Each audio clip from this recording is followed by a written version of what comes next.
Alrighty, what is going on, everybody? This is Sage Cameron, and this is episode 11 of the Burning Sage podcast. We have video today, and this is my best friend, Kyle Dixon, or One Wapo. Kyle, if you had to introduce yourself to the people without telling them about, like, your job, what's the elevator pitch for Kyle Dixon? Innovator. Innovator? Could say. You know, I thought you were going to go with visionary. Innovator? I would say so. More like fixing things and finding solutions to, like, all types of problems. All types of problems, yeah. As long as I've known you, I'd say that's accurate. Yeah, you go through a lot. All right, so how was your day today? What did you do so far? It was cool. I just worked. I worked in not downtown Seattle, but deep Seattle, and worked on this 3-story house for a gay couple, and it had a crazy view of Lake Washington. But I was there alone. Like, how brave of you! I know. Yeah. Okay. Yeah, but that's pretty much it. Are you on like the 3rd floor when you're rigging up this HVAC shit? Sometimes. Yeah, I'm on the roof sometimes, actually. I love, dude, when you like post on your Instagram story just a little snippet, and it's like, Jesus fucking Christ, the views you get to see. Yeah, I know, that's like honestly one of the biggest perks. But yeah, do you usually, before you head out somewhere, do you scout out the address to know if you're gonna have a good view, or is it more like just sometimes you got a view of the ocean and all this, and then sometimes you got a view of a Home Depot? It really varies. Like, I'll just look on the map, and if it's by the water, it probably is like a multi-million-dollar home, or like we've done, you know, just the most basic suburb house before. Yeah. So, have you ever done a house where you're like, oh, I actually know these people? You? my old house. Yeah, that's funny. Yeah. You did the but no, other than that, to be honest, no. No, that'd be funny, dude. If you like go to knock on the door and it's like, oh, my ex. You know, yeah, actually, I did do Mika's mom's house. Oh, Mika Diaz, yeah. Yeah. Mika Diaz, shout out Mika Diaz, dude. Yeah. She actually, when I had my little hiatus where I went missing, she reached out to me. Oh, really? Yeah. She's like, I'm glad that you're okay. And just to clear the air on that, too, like, everyone that I've really come in contact with thinks that was, like, a suicide attempt. Really? Yeah, like, they think, like, when I went missing, that everyone assumed that I was going to commit suicide or had some sort of, like, suicidal ideation. But I'd like to just clear the air and say, at no point have I ever been suicidal or had any intention to commit suicide. That night is no exception. That night I was in psychosis, and I was purely like following my intuition, you know, and going on like to keep it grounded and not get too far up in the air with it. It's like at that point I was seeing the world in color, and color meant a lot to me, and I saw green and I followed the green. So that's kind of, and look, this is green. So that's the way we're rocking and rolling, Kyle. So yeah, I'm glad that we got this. This is, by the way, this is kind of the aim I want to go with Burnin Sage, meaning, like, I started the Seattle comedy with Sage Cameron podcast. That was comedy focused, but as I was going through that, I was like, damn, I want to make my own podcast where I can have any human being I want on. And I think I've told you this, but, like, you and Tyler are you guys are my two, like, best friends, you know? So we've known each other since like 4th grade. Do you remember when we met? Like that day? The day? Well, not the day we met, but how about the day of the Halloween party? Fuck yeah, I remember that shit. Yeah. That's the only thing I really remember about meeting. I just remember like, I remember we were like... 4th grade, right? Yeah, I was pretty sure it was 4th grade. Yeah, we were in Sternberg in 4th grade. 4th grade? 4th and 5th. Well, 5th and 6th we were in Sternberg. No, you were in 6th in Sternberg. I was only 4th and 5th. I was in Nieberg. Oh, damn. I wasn't in that Sternberg class in 4th grade, though. Really? I was in Kristen Stall's. Oh. And I think we must have met then, like, at recess or some shit. You know what I'm saying? Like, because I remember you were in a 4th, 5th split, right? Yeah. I was not in that, and I always wanted to be. Because I was like, I was so jealous that you got to hang with the older kids, and I had to be surrounded by these, you know, 4th grade incels that were getting absolutely no pussy, you know, absolutely not. Yeah. Yeah, I just remember at the Halloween party, like, one of us cracked our knuckles, and then the other person did, and then we, like, looked at each other, and it was, like, some coy, like... Oh, seriously? Yeah, I remember. That's hilarious, bro. You want to know what my memory is? I remember, like, 5th grade with Ben Davidson or Mark Nguyen, but playing World at War Zombies in your living room. Yeah. And whenever it would come to nighttime, I couldn't do it. Because Really? I would get, like... I don't know if you remember this. Well, I would always be the one that would want to watch scary movies. Yeah. And then I would be the one to call my mom. Mom, come pick me up in the middle of the night, you know. Fucking REC and shit. REC, dude. That's like a Spanish remake of, what was it called? Is it a remake? It's not a remake, but it was kind of inspired loosely by, there's a United States or like English version of it, you know, Quarantine. Oh, okay. Remember that? Yeah. And what's your relationship like now? Well, before we get into that, Yeah. what are you puffing on there? This is probably can't see from there, but this is a California Cherry Geek Bar. This is only my second Geek Bar, but this is probably like top 3 vapes. Really? Yeah. What was the first one you had? Remember the flavor? Blue Raz. Oh, dude, that's the other one I was thinking about getting. Blue Raz Ice. Yeah. Yeah, this is white gummy ice. I really like the menthol-y shit. Really? You know? Yeah, because it's like, I can kind of like, I'm breathing ice. And when I talk, I spit fire. So, you know what I mean? But what's your relationship these days to like horror movies and like horror cinema? Do you still enjoy watching them? Yeah, I actually, back when I used to be scared, like I remember I didn't want to watch fucking, like Saw. I would get scared of Saw.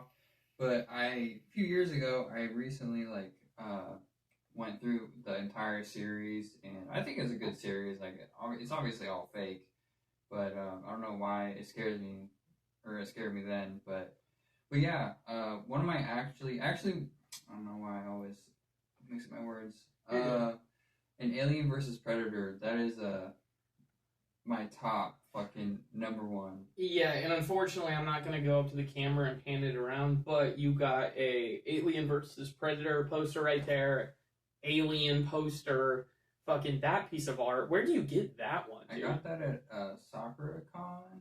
Dude, that's so sick. It's like Japanese script, but it's a profile of Alien, the alien like beast. You know? It's in like a traditional tattoo style, and I want to get that on my thigh eventually. Oh fuck yeah! So. What is it about Alien that resonates with you so deeply? You know? I think it's just kind of off-putting. Like, it's just such a bizarre situation, and the one thing that really has always got me is the art style of Alien. Like how you go into like the alien layer, and they have like this like architecture that's just a certain style, and I can't remember. Otherworldly. Yeah, like not of like, this earth. Just bizarre. Yeah. Yeah. But it's just really interesting. I like this. There's a lot of lore to it, and are you into it? To the lore, meaning like, do you spend time on Wikipedia? No, not like that. But I've seen like all the movies and all the Predator movies and shit. Do you have a favorite? That's a good question. Yeah. I think just for nostalgia, probably just the first AVP. But I think I remember watching that. I think with you at some point early on, because I've never really watched the Alien movies, but I have a distant memory of watching one, and the scene was like a desert scape. Like it was in the desert, and it was like a military base, maybe like Area 51-esque, you know? But yeah, dude, that's an iconic character. Do you remember, this is just going into the memory bank here, but do you remember this movie called The Forest? Yes. You remember that, where the guy ends up in a tree? The three, like, hikers? I think so. And one guy, like, hurts his ankle or some shit? Yeah. Yeah. That one scared me to death when I was younger. Really? And I had nightmares about that shit for years. I mean, still to this day, like, the idea of being stuck inside a tree. Like, I love trees and everything, but no thanks, you know? Oh, he was stuck on a tree? Well, no, so what he was stabbed by the branch, by the monster. Yeah, like, he's what the fuck? He has, like, a pine needle in his forehead, and he's like, oh, that's cool. Pulls it out. And then, I think it was kind of one of those things, too, where they found a camcorder and there was like some really fucking weird ritual stuff going on. And then after that, you know, the end scene is like the woman is walking off back to society, and he's stuck in the tree, replacing the person that was there before haunting him. You know, so that oh god, I'm getting goosebumps just fucking describing it, bro. Oh god. I love those like horror, those ritual. I think my favorite subgenre of horror is the ritual ones or the like Exorcist. Like paranormal. Yeah. Did you ever watch that show called The Haunting of Hill House? Yeah, actually. That is my favorite horror series. Really? That one specifically. Because I rewatched that probably 3 times. Seriously? Yep, and it's one of those series where I looked after the first time I watched it. I looked on YouTube, and there's like reviews where it's like, oh yeah, there are ghosts in pretty much like almost like 75% of the frames. You know, there's a ghost in the background that is just there. And then when I rewatched it, it was just fucking bone chilling.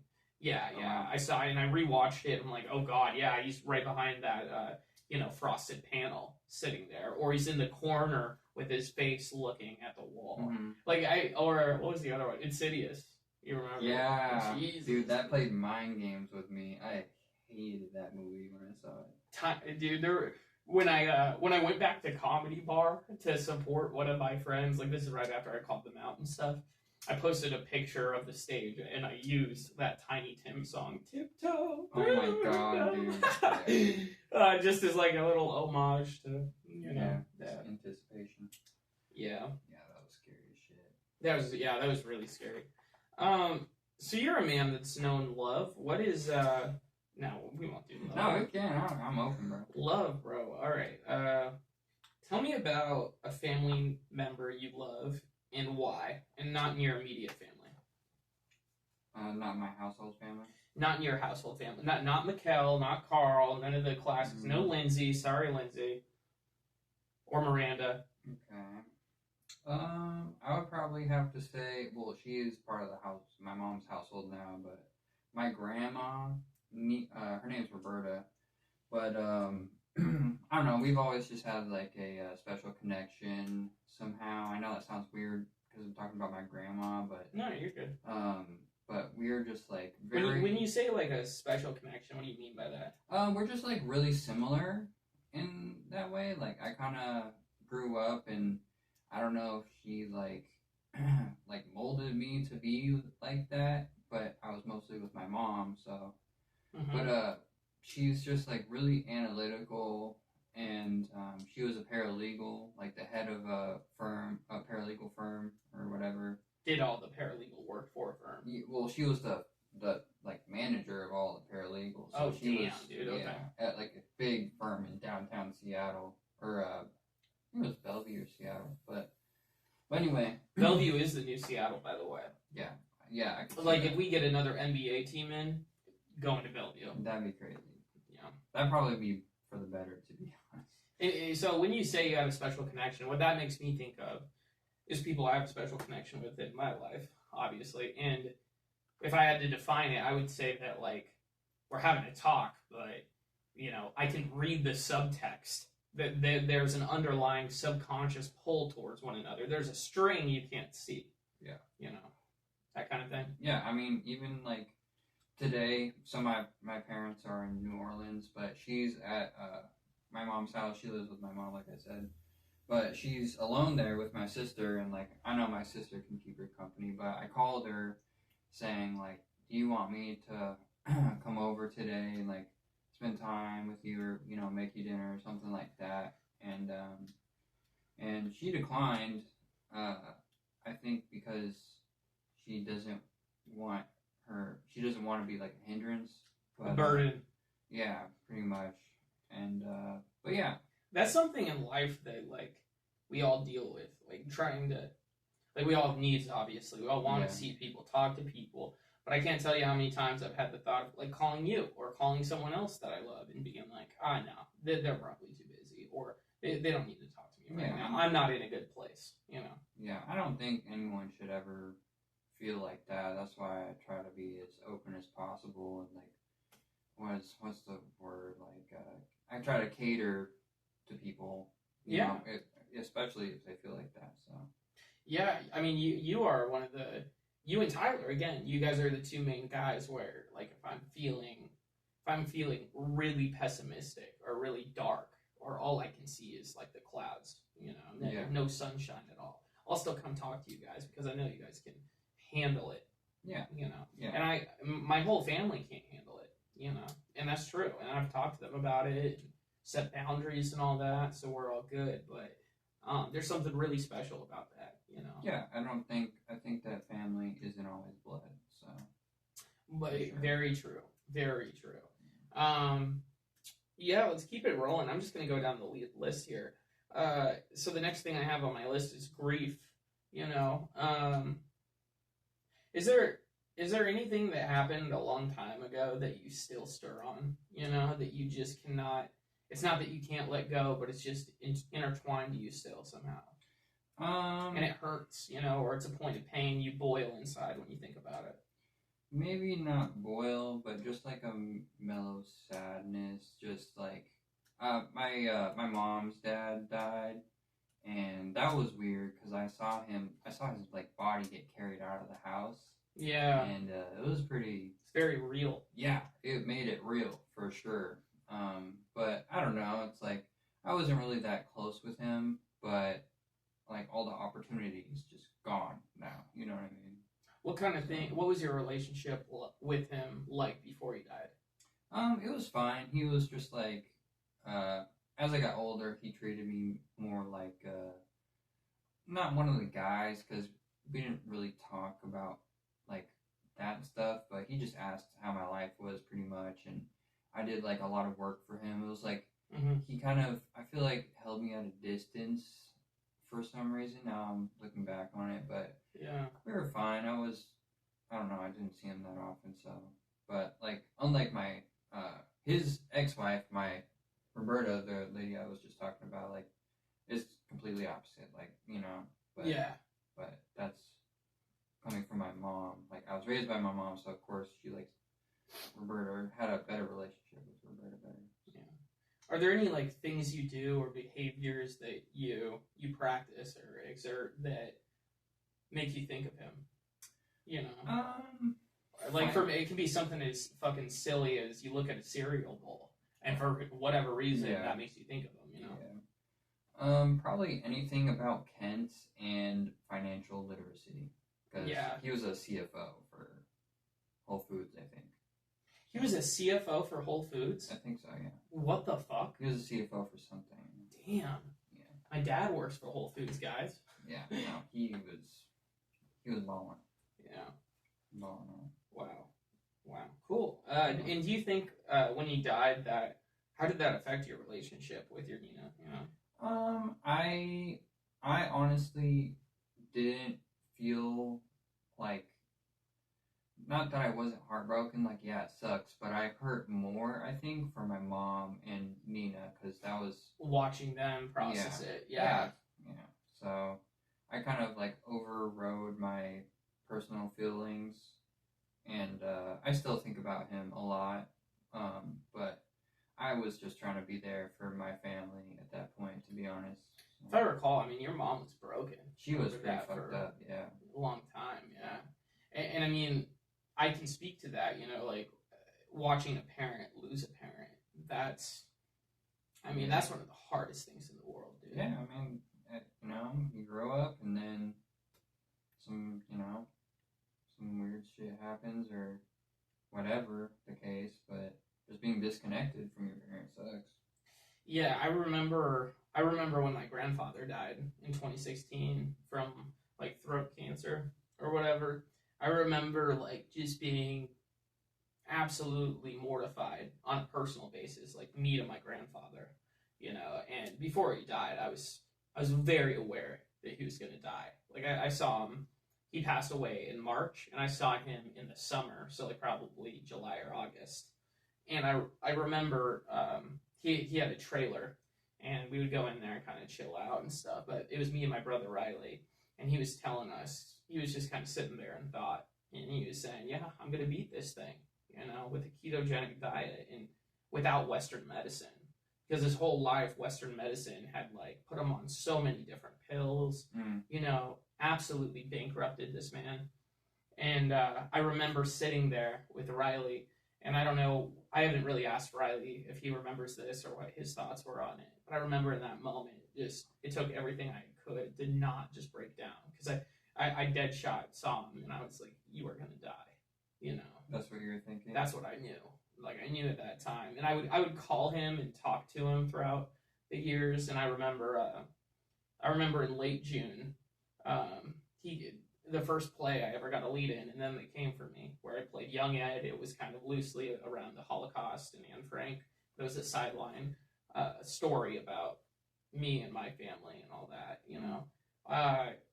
and I remember he went to one of those performances, and I went out into the main area to greet everyone like I would after shows, and he was just like, I had known him my whole life to be around like 200 pounds, pretty burly, but he was like skin and bones, 140. Really? Yeah. And I was like, what? Was that in freshman? That would have been senior year. Oh, really? Yeah, that was my senior year. So by this time I, was not fully developed brain-wise, but I knew what was going on. And I came back to the green room and was just bawling my fucking eyes out.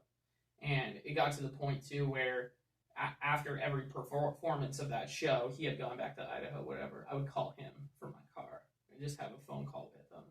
And I remember him telling me, like, he told me so much, but one of the things he told me is it's okay to not know what you want to do with your life and to get lost for a while, That's pretty powerful. That's really powerful. And think about this, dude. Do you remember that hoodie I was wearing, the Call Me If You Get Lost hoodie?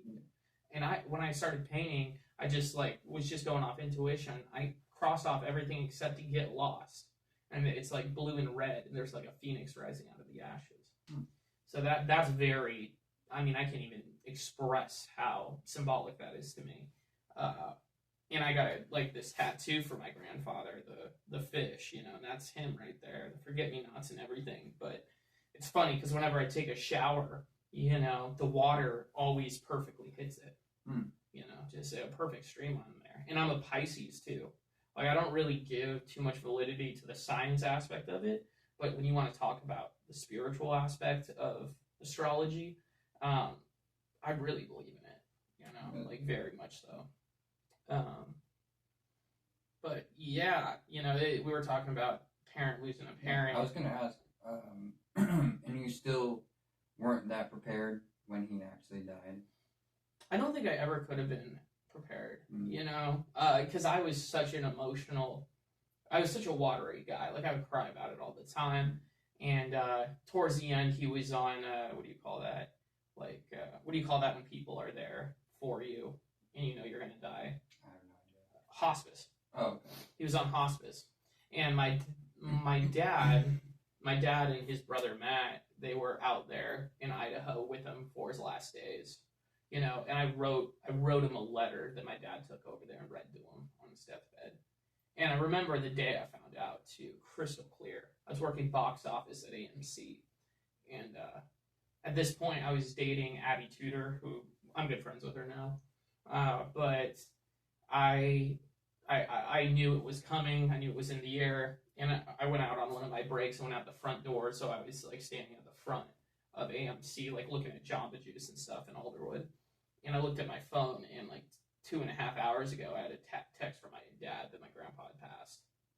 And I went cold, and I knew I would process it later. But I went in and I finished my shift. Holy shit. And I didn't say a word. And then when I got home, I still remember I was sitting at my desk at the time, and I was just bawling my eyes out, reading the letter that I had wrote for him, and just kind of trying to process it. My mom came in and held me, or just tried to comfort me. And then, talking about a parent losing a parent, the ripple effect of that, to see my dad. Yeah, exactly. Because my dad and my grandma, they talk, but they are nowhere near as close as my dad and my grandfather were. Like, that was my dad's person. Like, I remember throughout my whole life, he'd be reading. My dad, like, I was like, you read books? And they'd be these massive books. It's like, oh yeah, my dad sent me this. You know? Oh, wow. And that's why he would read it, you know, usually. And I remember just, you know, my dad really took a long time to process that. And he still is, you know. But I just remember going over there and, like, trying to talk to him. And it's just, like, he's just so locked up. And you can see how lost he is in his eyes. And just sitting there with him, just knowing that presence, I think this is something you understand. Presence is the first thing you need to think about when you're around someone like that. It's not, oh, what can I say to make them feel better? Right. It's like, just be there. Yeah, you know, literally. So to see him, like, go through that it meant a lot to me too, because it shows that my dad's a human being. It shows that he has humanity within him. It shows that, like, you know, how much my grandfather meant to Yeah, him. definitely. I mean, I know, not that I could even remotely comprehend, but I've heard a lot of things that, like, it doesn't really get better. You just learn to deal with it better. You know what I mean? Yeah, I mean, I heard this about grief the other day, and it really resonated. It's kind of like, it's one of those things that never goes away, but when you first hits you, it might not be right away, right? Meaning, like, someone dies, maybe it's 2 weeks, maybe it's 2 months, maybe it's 2 years, but when it hits, it fucking hits, you know? For sure. And then it becomes this load you have to carry for the rest of your life. And as you process that grief, it will get lighter, you know? Yeah. And at this point, too, I grieve my grandfather all the time, but it's really fucking light, because guess what? I felt it all, you know? Yeah. I felt the rage, you know? Like, anyone that knows me knows that I'm very, like, politicized, very opinionated. I think that's a good word for it. But, like, when it comes to Western medicine, I mean, I take this shit very seriously. I do not trust them. And a lot of that has to do with the way they treated my grandfather. Really? Oh, yeah.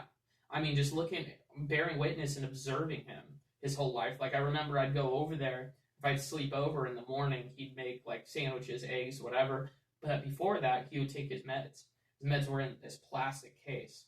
And he had probably 12 things, or 12 fucking pills in each little thing. And there's, like, a lot of these. Yeah. Like, he was on meds, you know, all the time, and supplements.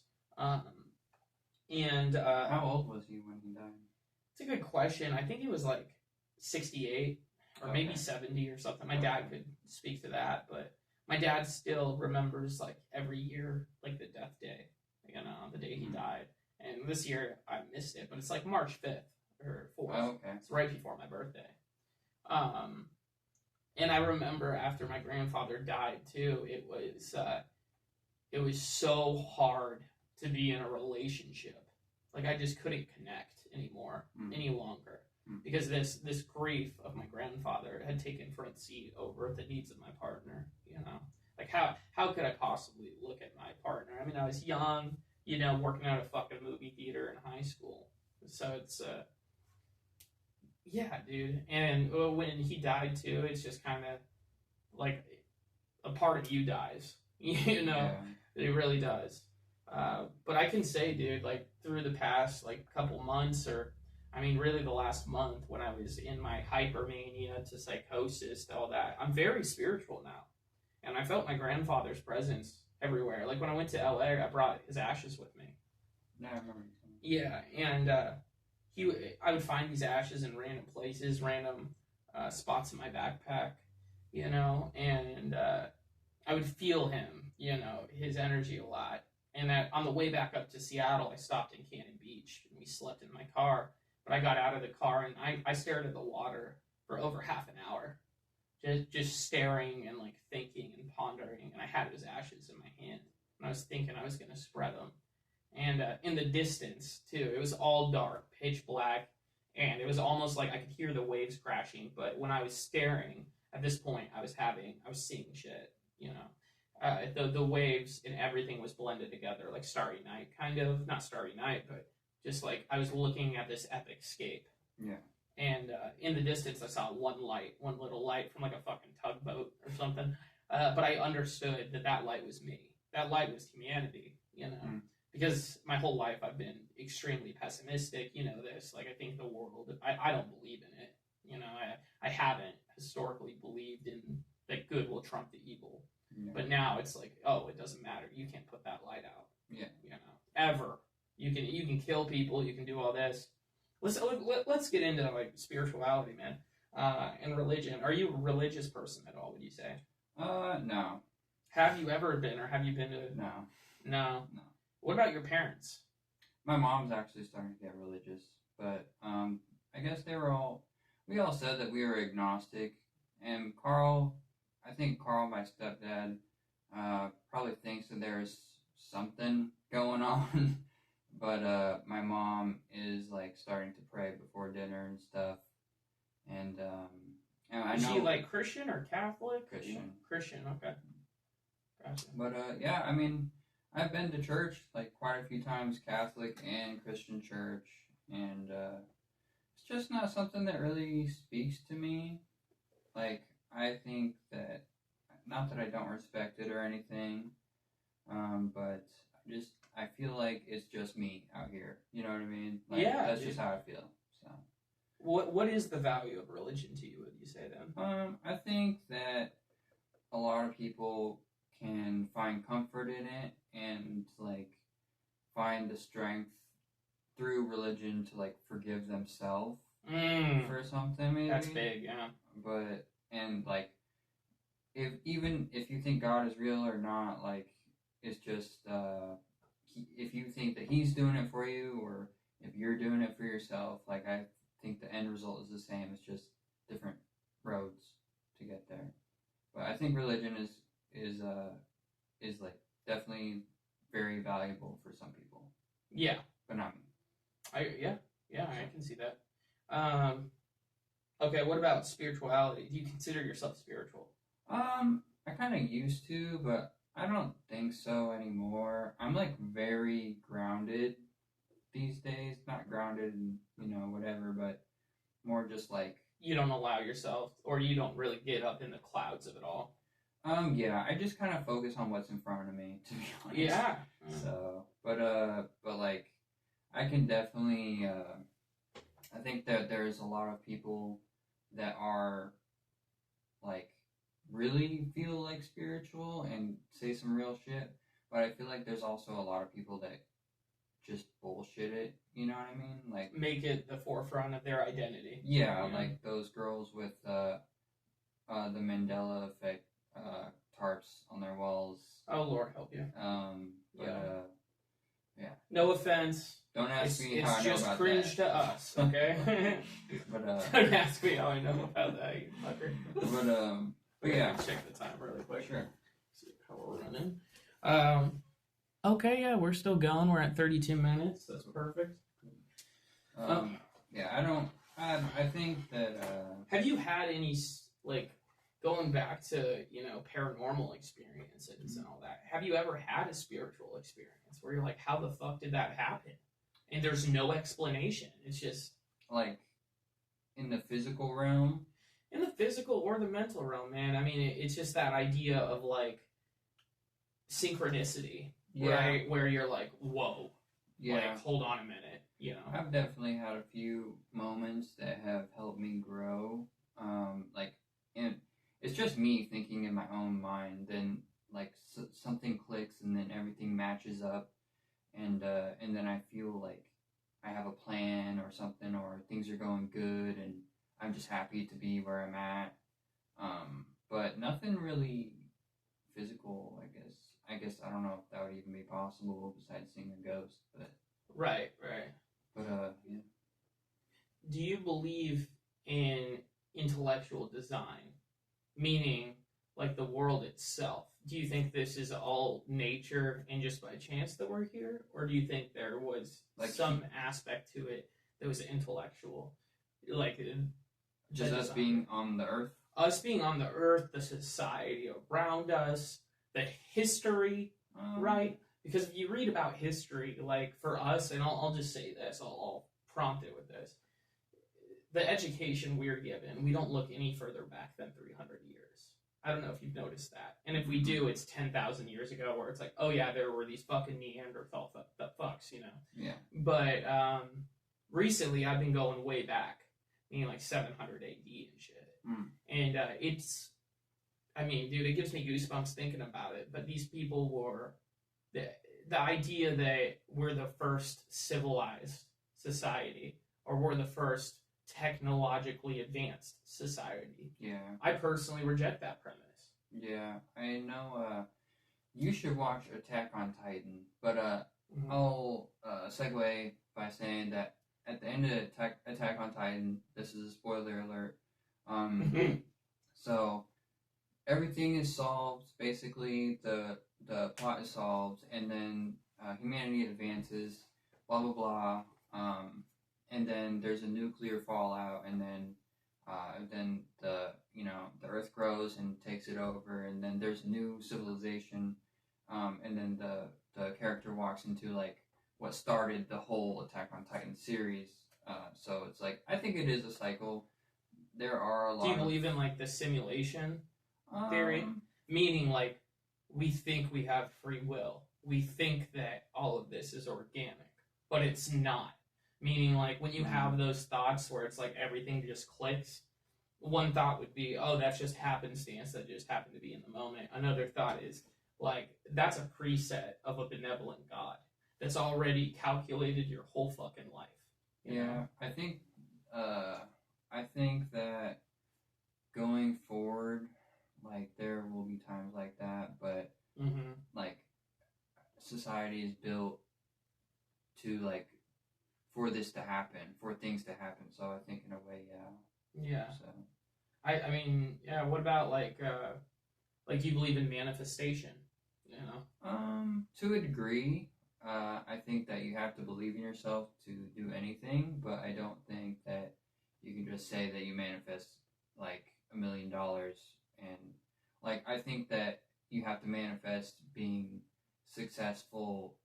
In order to get to them, you have to manifest the process, not the... Yeah, exactly, the process, not the end result. Yeah. And if you are going to manifest the end result, you better be putting in action behind those words. And there has to be a process to get there, so that's... Yeah. Okay. Let's see here. I don't know. I look down at my note card like I have another just big-ass question to ask you. That's all right. But no, let's stay on topic, though, here. Sure. So, do you believe, like, let's get out of this world, too. I mean, do you believe in aliens? Do you believe that there's something beyond human beings? Yeah, for sure. Statistically, it's likely. Yeah. I think. Do you think that those aliens are here? Or do you think that, and when I say alien, I'm not talking Green Hollywood alien. I'm talking otherworldly beings, meaning, like, not human. Yeah. You know? Or human with a spiritual arc on them that isn't human. Yeah. I think with all the UFO sightings, possibly, but I don't know. There is a theory that, not a theory, it's like an option of there either is no one out there, or, there isn't. Sorry, yeah, there's no one, there's somebody out there, or there isn't, and they're both just as scary. terrifying. Yeah, you've heard that. I have. Yeah. Here's one that we'll pivot to. You know, this concept of Big Brother, like Big Brother is watching. You've heard this before, I'm sure. Why do you think they call it Big Brother? Because that's the older, like, wiser being. Yeah. Think? I mean, for me, like, because I thought about this when I was, like, in my psychosis and all that. For me, it was that, but I simplified it down to this. Big Brother, that starts with B. Like, that does mean older, wiser. That means there's something beyond us that's watching. You know what I'm saying? And then beyond that, it also starts with B. That's benevolence. And you know how I love the rapper Billy Woods, right? Like, and I've talked about that. Shout out Billy Woods. He's a rapper from DC. I saw him in October here. But he has so many bars. But the one that sticks with me is observe the presets of a benevolent God. You know? And that to me, it's too coincidental. It's too synchronistic with my experiences within the past like 4 weeks to not believe it. You know, like, so for me, I really don't believe in the idea of a universe. I believe in the idea of a multiverse. And I believe that that multiverse, it's not like, okay, you got the Milky Way, then you got this over here and that over there. No. No, the multiverse is on this planet. Like, it might be on other planets, but as far as I'm concerned and I think about this planet. And within this planet, you know, there are, like, there's the conscious realm that we're on right now. You know, that's where we operate. When I was in psychosis, I would argue that I was in the subconscious realm, which is the energy realm, like the undercurrents of the world, the undercurrents of energy. Like, why don't you like the look of this guy? Or why is this guy rubbing you the wrong way in a conversation? I could see all of it, you know, and it was very real too. Like, a lot of people in Western medicine, once again, says, oh yeah, these are delusions of grandeur, these are auditory visual hallucinations, and while they might be, for me, this is a manifestation of my consciousness with the world around me, and it's very real. And that's another reason, like, these visions I was seeing, that's another reason I'm taking my health so seriously, my medication so seriously, because I realize, like, how fucking real that stuff is. And I don't want to experience what I was experiencing. I don't know if you remember, but that day that you, Kyle, or you, Tyler, and Mark picked me up, remember how I was asking for water? Yeah. And then as soon as you gave me water, what started happening? It started fucking pouring. Dude. Like, I'm not kidding. And from my point of view, I was such a source of energy at that point for this realm. Meaning, like, I wasn't supposed to be there, you know? And the fact that I'm drinking water, I'm a Pisces, all this shit in my head, it just makes sense. And then when it starts pouring rain, I'm like, holy fuck. You can say that's happenstance. You can look at the weather report, and it says, oh yeah, this exact time frame is when it was supposed to start raining. But, dude, I mean, even to be on that same path as this experience is like, that is a benevolent God fucking, like, pushing me around. And it kind of diffuses me a little bit, like, when I think about it that way, because everything I do, yeah, it's me. Yeah, I gotta deal with this consequences, but at the same time, I really kind of believe this has all been set up already in a weird way. Meaning, like, everything I do has already been done. And the whole idea of time being linear, it's the only reason that we experience it second by second by second is because it was set up that way.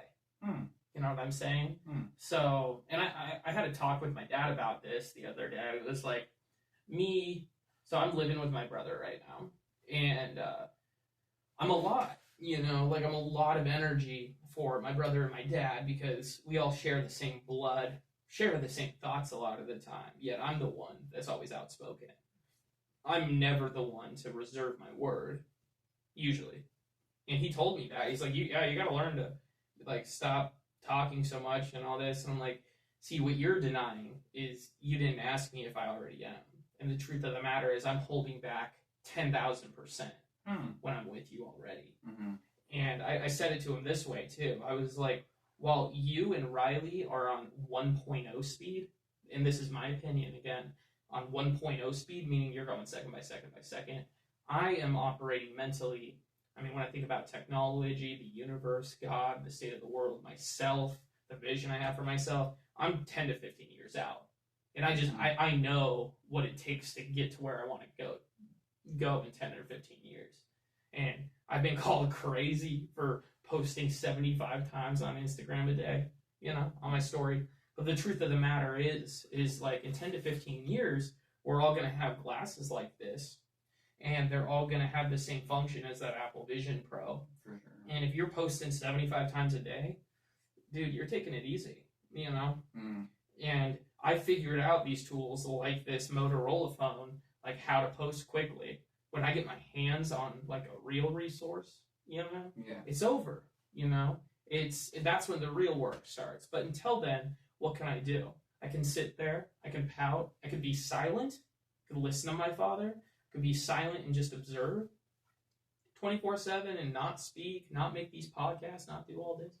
That's just not me, you know? And no one knows me like me. Exactly. Especially when I'm sober, you know? That's the other side that's really dangerous. They're like, I mean, you gotta focus on your recovery and getting better. I'm like, dude, as long as I don't smoke weed, drink alcohol, I take all my medication, like, get the fuck out of my way.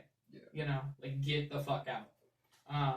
And for me, too, it's like, I when I record videos and stuff, I just leave and go down to the beach. Because it's like five minutes away, you know? Yeah. And I'm able to record, and I'm making these short films, and when I'm making these short films, it's usually like, I'll start them off with a premise, you know, and the premise is usually really loose. Like one that I'm working on right now, I'm going to post tonight, is what is the value of art to a human being? Have you been to the Seattle Art Museum? A couple times. When was the last time? Probably years ago. Actually, no, I went with my ex a few years ago. Yeah. Yeah, it was cool. I want to go to the MAM, I think, the Museum of Modern Art. I don't know. Is that in Seattle? I think so. Yeah. It's more like contemporary stuff. Yeah. I went yesterday with my dad to the Seattle Art Museum, and I like after like when I got out of the outpatient or the inpatient, I think I told you this, but I see the world differently now. Like I don't just see it as like 2-dimensional, 3-dimensional. I see color and I see texture as like a 4th and 5th dimension. So when I'm looking at this artwork and stuff, like the point of art too, a lot of these art, I really like abstractionist art. You know, like I was seeing some on your story. Yeah, it's like, and I can look at this shit. Like I was looking at one of them for like 35 minutes, and internally, I'm trying to understand the painting, and I'm trying to understand the artist. And every 10 seconds or so, I come up with a new revelation. And by the end of 35 minutes, I have this lush cityscape of ideas as to what they were doing. And I could, like, if someone was to ask me, what do you think about this painting? I could talk about it for hours, you know. But I spent a lot of time. I spent like probably 2 hours or hour and a half on the first floor, like really just taking it all in. And when I went up to the 3rd floor, the first exhibit I saw was the Institute of Empathy. Interesting. Right. And it was really scary for me, like terrifying, deeply terrifying. Because like when I was reading like what is the Institute of Empathy? It's like this corporation that is searching to expand humanity and infuse humanity with other living beings, living aspects. That's kind of creepy. Well, and then you watch, and a lot of this is African art and mannequins with African drab and, you know, symbolism. And then they have a video that expresses it and like breaks it down. And the Seattle Art Museum is in direct contact with an African tribe on this Institute of Empathy. Really? Yeah. So you would think, oh, it's a corporation. Those fuckers are over in Bellevue. Yeah. No. And the whole way that in the U.S. that we're told to look at Africa is a game. I mean, and you know how I used to look at like these billionaires and these corporations. I was like, these guys are gouging the world, this, that. One of the craziest breakthroughs I had in my psychosis, and that I still carry with me into my normal state, is that these guys are actually benevolent. And in order for the human species to get on board with an idea as crazy as this Institute of Empathy, they need to pressurize the fuck out of them with things like the queer movement, you know, and not saying that, oh, queer people aren't real. I'm saying they are polarizing the queer movement. They are polarizing politics, economics, food, shelter, you know, that they have to do this, because if they don't do this to human beings and then they just decide to flip the switch one day, people are going to go into wheelchairs, you know? Like, they won't be able to comprehend it. Yeah. But if you break a human being the way you would break a horse, you know, that will, they will bend the knee, you know? Yeah. And it's a really scary thought, right? And then Africa, too, like, when I was looking at this shit, like, I'm looking at the monitor, they start talking about how they see the world in color. And they show home, and it's colors I would pick out. It's a palette that I see the world in. So the synchronicities between all this, it's like, I started to believe I'm a subject of this. Meaning, like, maybe I'm patient 001 of the Institute of Empathy, and I don't even know it, you know? And I'm not going to... And my intuition was like, oh, go on Wikipedia, learn everything. And I'm like, too powerful. I'm going to let the beat build on that. Like, I'm not going to do that. And then the next room over is the map room. It's the United States. Like, every painting is a painting of the states, you know, but in different ways. And one of them was called, like, it was like the Browning of America. And I was like, oh, fuck. Please don't have Washington be white like I think it's gonna be. It's fucking white. Really? Yeah. And then they have a list, parchment paper that's painted over and stuff, so you can't, it's hard to read it. But it says invaders since 1000 CE to 2000 CE. And they list like Anglo-Saxon, Christians, all this shit we know. But then amongst that list is Druids, you know, and like otherworldly beings.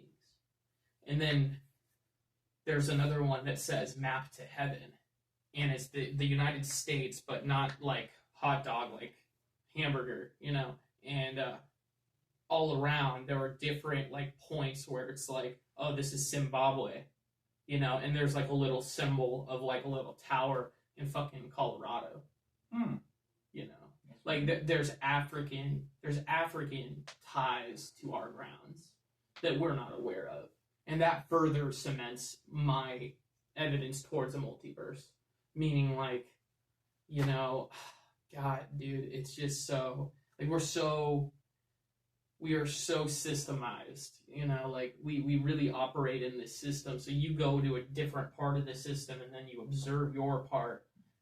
It's just different, bro. And now that I'm back in Seattle from Crenshaw, the way I look at Seattle, it's like, damn. Like, this is all... I mean, if you look at the northbound versus southbound in Columbia City, the northbound is so fast. The southbound is so slow. And it's like, what's the point of that? Well, people are racing to get to the north. And to go south, I mean, this is, I look at this metaphorically, you know, it's like, to go south, to go into the darkness, you gotta go slow, bro. You know. Yeah, dude. Where's Columbia City? Columbia City is kind of near, it's near like White Center. It's where a lot of the black people live in Seattle. Yeah. But that's like some crazy shit, bro. And after I looked at the map room, there was like so much more. Like I looked through the hallways and I saw all the modern, like abstract art that I really want to look at. I was too overwhelmed. I was about to have an anxiety attack. Damn. So I called my dad and I'm like, yeah, I need to get the fuck out of here. And you can ask my dad about it, but I was freaking out. Like I was like, I started to like look around me and see if people were staring at me. I put my sunglasses back on like I was in LA. Damn. You know? But yeah, it's also this idea of like, now moments of synchronicity, you know, which is where it's like manifestation, or I'm around people and I can hear what they're saying, and what they're saying is so relevant to my thoughts, you know, or what I've been thinking about or needed to hear, you know. I want to share it with the world because I think it's so valuable, but at the same time I have to hold it, you know, on a lot of this shit. And as I've held it, my worry was like, oh yeah, this is gonna make me explode. But no, there's a lot more power in it. A lot more power, because you kind of just start to realize, and I learned this in philosophy, but when you operate as a reasonable human being and you go about the world with reason, you start to notice the absolute void that is reasonable humanity around us. And when you start to look at it that way, like I walk into a grocery store and there's no reason to be found here, you know. Or I walk into a classroom or a comedy club, there's no reason to be found here. It's a lot lighter, you know. Like all the like toxic people hate me. It's like I don't care. Yeah. Any thoughts on what I said there? I think that. Or do you want to straw man me on anything? Straw you? Straw man, which means like challenge me on anything I said or. I don't know. I think it's pretty powerful that you almost had a panic attack at the Sam. That's crazy. From art. Yeah. And people say art doesn't matter. You know what I mean? And that's my own experience. It's crazy. Yeah. I think a lot of people will just walk by it, but I try to like pick it out a little bit, but I'm just like, I don't know. It can feel exhausting. Yeah, it's a lot because you gotta really dig sometimes. So. Yeah. But no, I don't know. What was the last part after that? What were you talking about? I was just saying, like, I put sunglasses on, you know, because I don't, like, here's one more part I wanted to say. I was talking about those billionaires and how they're benevolent. Another thing I had with them is these guys are misdirecting us. You know, misdirection. Like, you've heard me talk about that. I'm a misdirect wizard. You know, I'm one of the best misdirectors around. And I think on the human level, like, I can kind of misdirect anyone. With benevolence, you know. But, these corporations, these powerful people, I mean, they are misdirecting us in a way that we can't fathom. Like when you think about Apple, you know, they're releasing this Apple Vision Pro. Have you tried it yet? Bro, we should go try that sometime, or have you tried it? But they released this as $3,500. I believe they are 50 to 70 years in the future with their technology. Meaning, like, this is all pre-planned. Like, they have the dates and everything, like, fleshed out for the next 50 years. Yeah. And being a powerful company like that, you can pivot whenever you want, but they don't need to because they dictate the market. Yeah. You know? Yeah. I think that's an interesting thought. Like, everything is planned for you know, but I don't know. I think that the big corporations are definitely in control of everything. Yeah. Like, literally everything. So. I mean, like, BlackRock? Oh, yeah, BlackRock Capital, of course. Yeah. Of course. Yeah. I mean, they own like 27% of Zumiez. Really? Yeah. And I read that in 2020. And when I read the fiscal report, I was looking at the equity breakdown, you know, and you're made to believe, the CEO, the CFO, these are the powerful people. They own like anywhere from like 1 to 7%. You know what I mean? It's BlackRock. It's these huge other capital firms that hold the keys. Yeah. You know? Yeah. I looked them up the other day. I was trying to explain it to my mom because they bought a shit ton of Bitcoin. And I was trying to explain that to her, but they did. Yeah, they did. So that's why crypto, baby. Yeah, I just bought like I have like $700 in Bitcoin and like $50 in Ethereum or whatever. I'm bigger on Ethereum. Really? Way bigger, yeah. Because Ethereum is the base. Like, Bitcoin is futuristic gold. The gold standard for the digital era. Yeah. But Ethereum, I mean, this is what the metaverse is going to be built on. You know? And then another one to look at, have you heard of Cardano before? Or ADA? ADA? I think so. Those are the three in my brain, the big players, right? There's Bitcoin, there's Ethereum, and there's Cardano.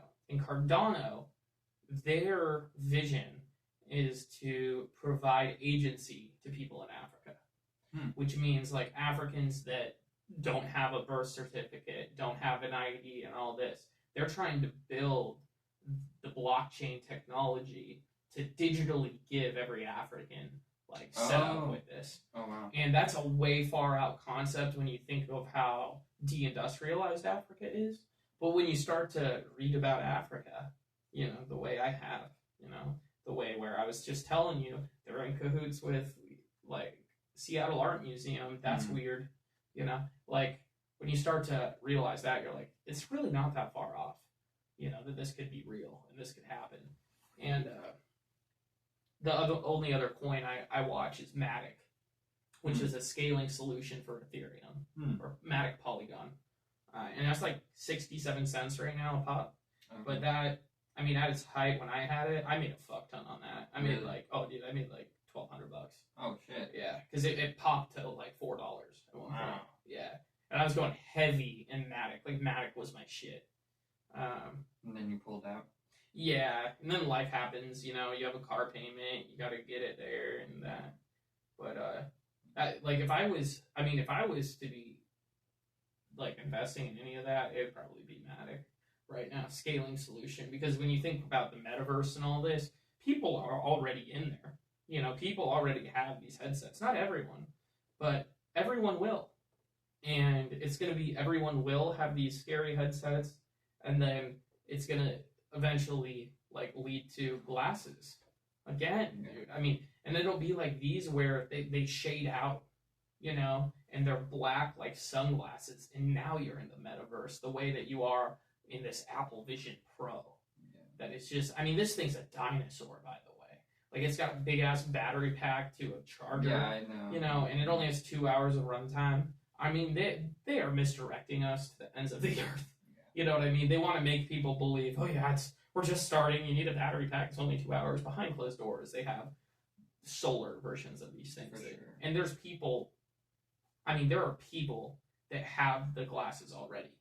There are, like, microchips that are already built the size of, like, one tiny metric, like almost the size of an atom.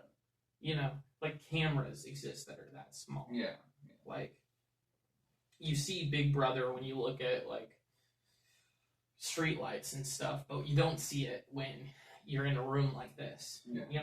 But sure. It's there. Like, I don't think it's in this room, but I mean, I'm just saying, like, rooms that you wouldn't think it was in. Yeah. What's your favorite movie of all time? Or favorite 3. We'll do favorite 3. Let me just make sure we're still running here. Ooh, Blake's asleep. We are still running here. Beautiful. We're at an hour, so we can... Yeah, well, let's keep going for like maybe 15 minutes more. Yeah. I can keep talking about it. It's all good. One of them is Where the Red... No. A Place Beyond the Pine Trees. Something. Place Beyond the Pine Trees. I hate your... It's with Ryan Gosling. Ooh, Ryan Gosling, man, he is beautiful. He's a sexy motherfucker. Yeah. But it's basically like a generational story about like how one guy, these two guys have a kid, and then the kids meet, and then I think one of them dies or something. But I think that's a great movie. One of the more artistic movies that I like is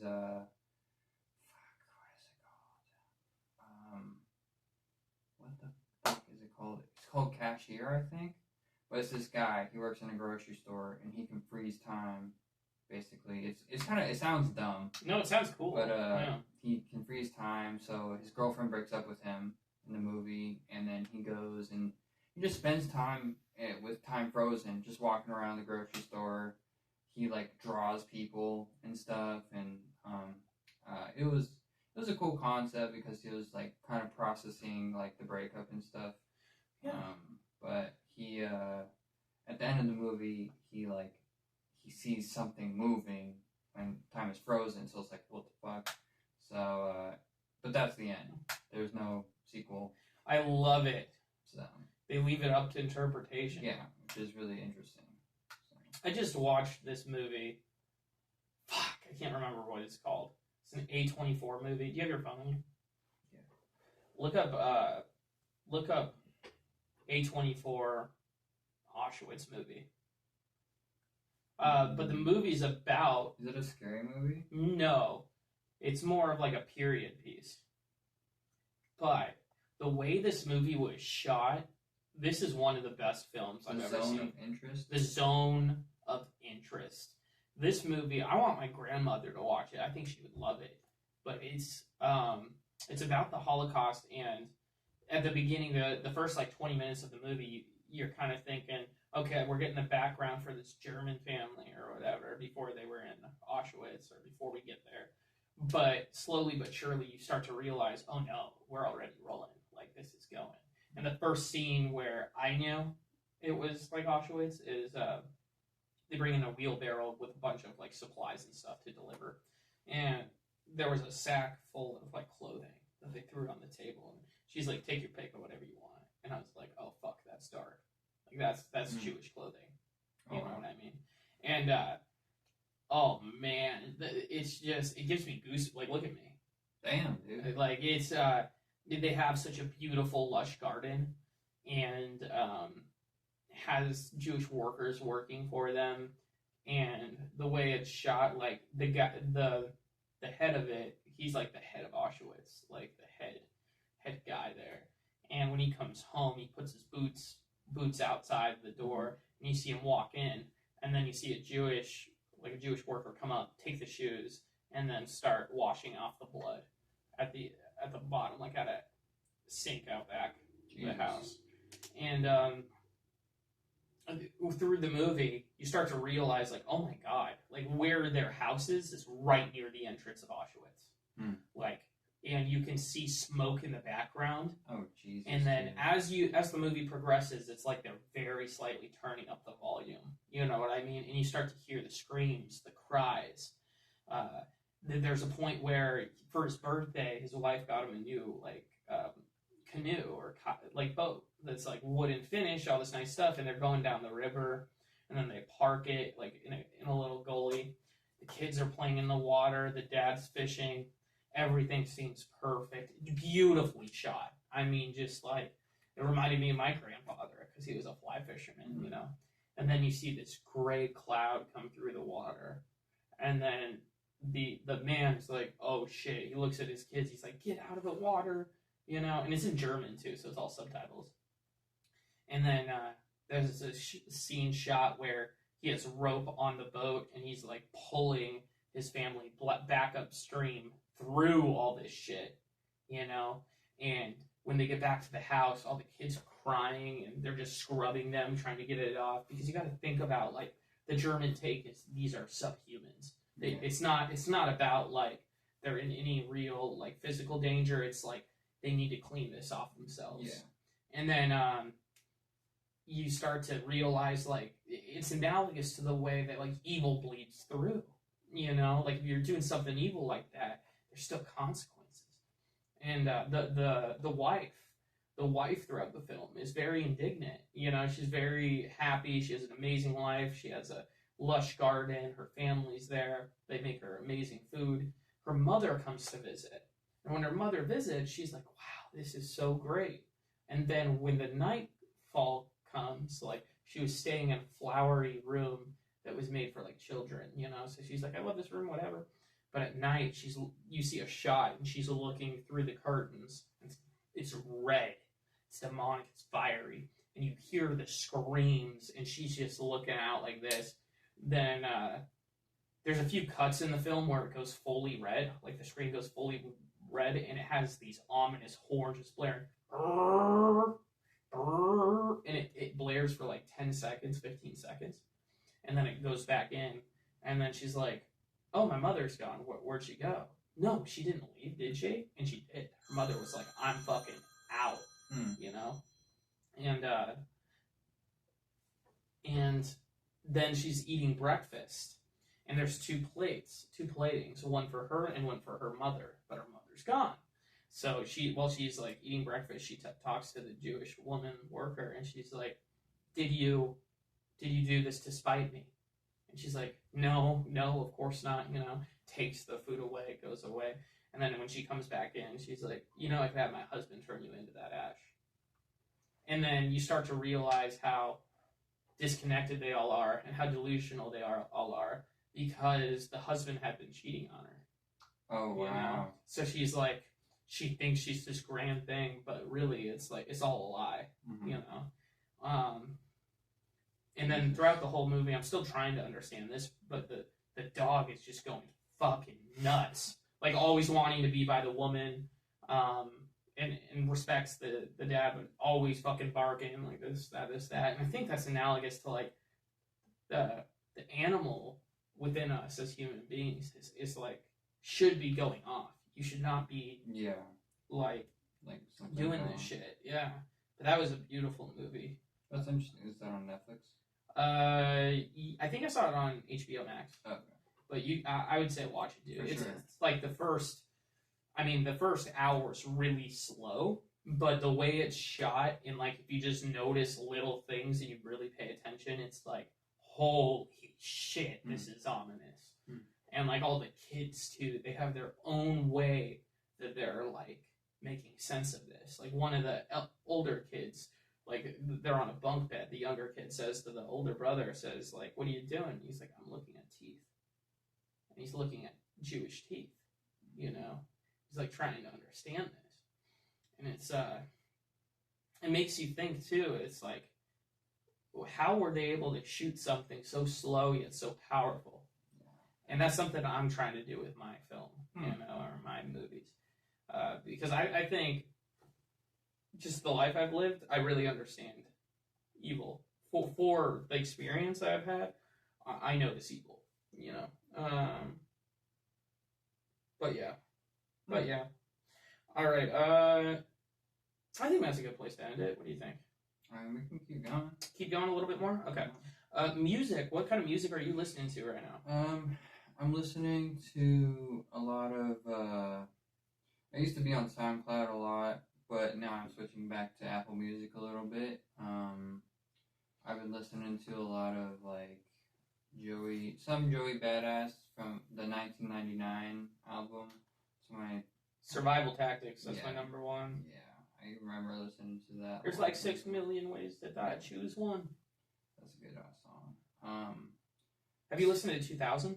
No. You should listen to it. It's not terrible. Yeah, I don't know. That was the last album that I liked from Joey, but Did you like All American Badass? You didn't? I didn't really like Before the Money, that album. That's when I think I was like, well, I don't know. Yeah. It wasn't so. I saw him more as mains, like more like growing up, where I was just kind of a kid, so I like got more from the 1999. I was like 17 or 18 when I was listening to that or something. Last time I was listening to that was in Florida.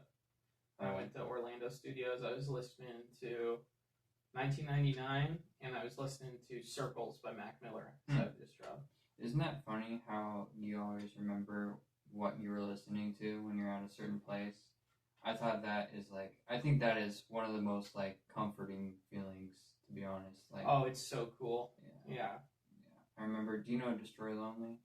I've heard of Yeah, I do know Destroy Lonely. I remember I went to Italy with Brianna, and he just dropped like one of his albums or whatever. I listened to that the entire time, and I also remember Brianna saying she listened to Frank Ocean when she was in Hawaii. You know, which Frank Ocean album? I can't remember. Frank Ocean's Blonde, a huge one for me, dude. Really? I've listened to him so many places. Like on a drive to Idaho, listening to all of Blonde. Mm-hmm. I always listen to Blonde all the way through on that drive. Yeah. That's a good. I listen to some of his stuff, but I'm more. I don't know. My mind is like I need to have busy music because my mind just kind of like drifts off in slower music. I was listening to some Playboy today and some Ken Carson. Really? Yeah. I love Ken Carson. Ken Carson is good. With Playboy, I was listening to Die Lit, but I love Whole Lotta Red. I hated it the first time I heard it. Yeah, hated it. And I was really excited for the Kanye feature, but I was like, yeah, you know, that's still one of the throwaways on that album for me. Yeah, I know. I listened to actually his older stuff the other day, with like it's with New Choppa, you know that album? Oh yeah. I fucking love that album. I used to listen to that shit all the time, like going to fucking Tinder dates, listening to It's like the song was called Kelly K, but it always kept saying like white girl or some shit, and I was like, yeah, I'm gonna see my white girl or some shit, Yeah. some stupid shit like that. But yeah, I don't know. I just think that music is like speaks to me more than a lot of other things. So Yeah. If you were on a desert island, what 3 albums would you pick and why? Good Kid, Mad City. That is a 10 out of 10 for sure. Kendrick. That was my first, like, I fucking love this album. That was my first album that I had like that. Probably,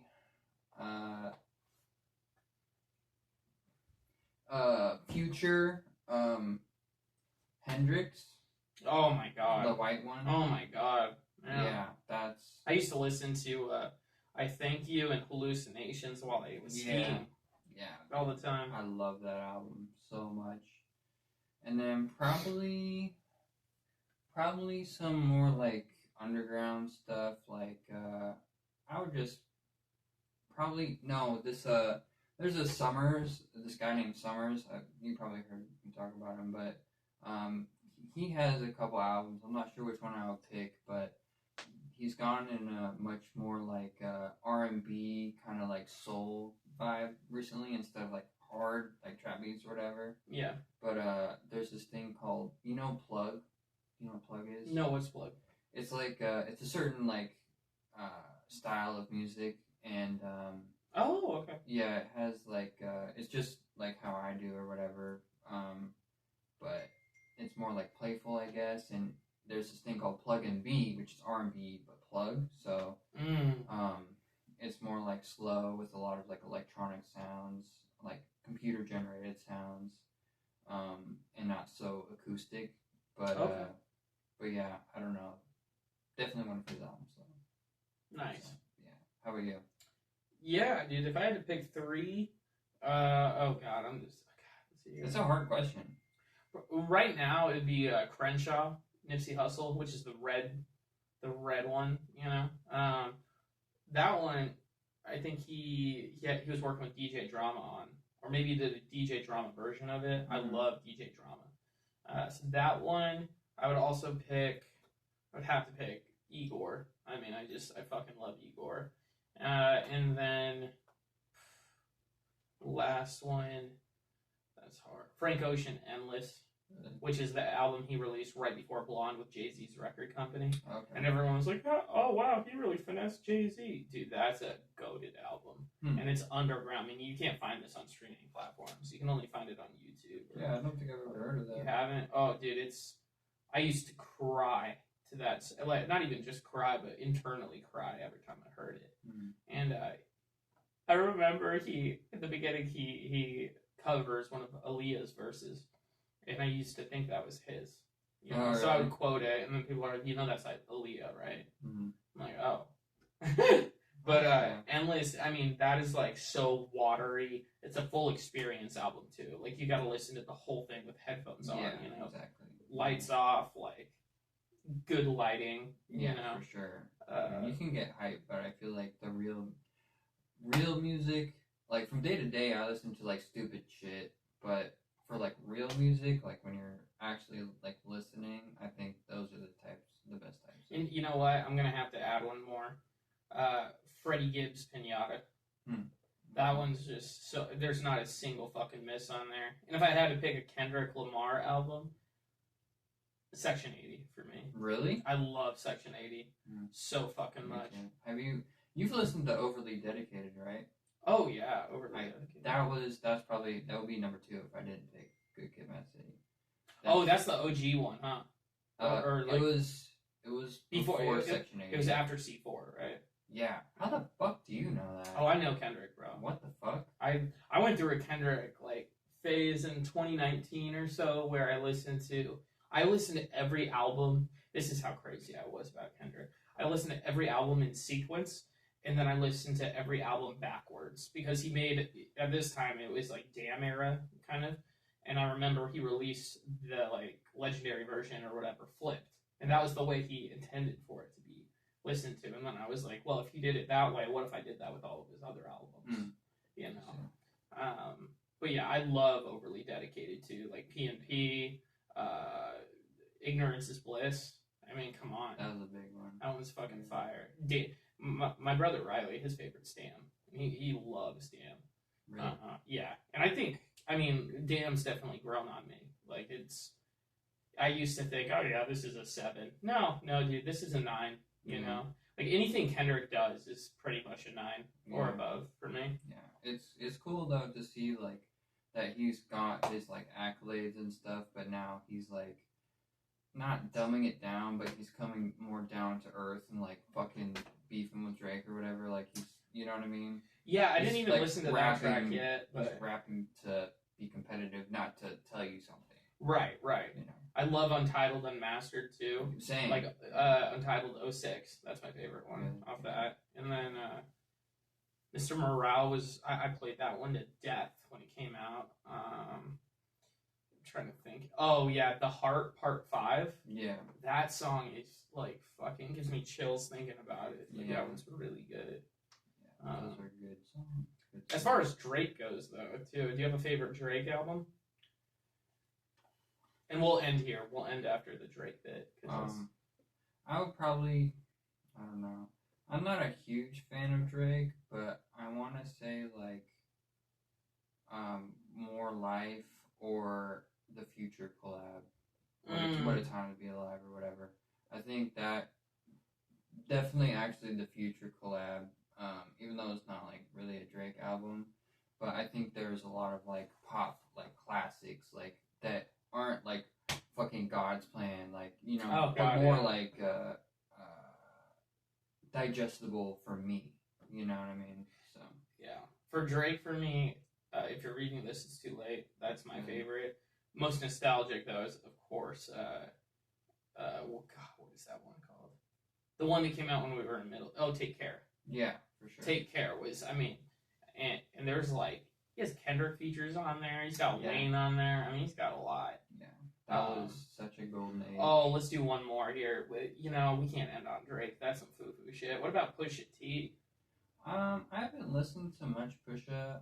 I think, Dude, after my experience in Psychosis and shit and all that, Pusha was one of the people that would come up in my mind a lot.